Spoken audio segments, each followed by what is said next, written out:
Hello everyone, आज आहे विकेंडचा वार आणि आम्ही निघालेलो आहोत एक मूवी बघायला जो आत्ता सगळ्यात हिट आहे आणि लहान मुलांसाठी सुद्धा खूप बेस्ट आहे. तो म्हणजे सितारे जमी पर. आमिर खानचा मूवी आहे जो शर्विलला पण मला कधीपासून दाखवायचा होता. सो इथे आम्ही एंट्री केली. सॅटर्डे संडे असल्यामुळे खूप गर्दी होती. मूवी चालू झाल्यानंतर राष्ट्रगीत चालू झालं. इथे शर्विल पण त्याच्यासोबत म्हणत होता. त्यानंतर आम्ही घेतले पॉपकॉर्न आणि मूवी स्टार्ट झाली.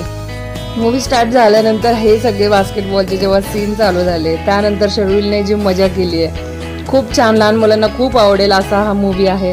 आणि सगळे बास्केटबॉलची मजा बघून, आमिर खानची सगळी ॲक्टिंग बघून खूप खूप मजा येत होती. आणि तुमच्याकडे लहान मुलं असतील तर हा मूवी त्यांना नक्की दाखवा. मूवी खूप छान आहे आणि तुम्ही नक्की तिथे जाऊ शकतात आणि एन्जॉय करू शकतात. व्हिडिओ आवडला असेल तर व्हिडिओ लाईक, शेअर, कमेंट करा. चॅनलवर नवीन असेल सबस्क्राईब करा. Bye bye.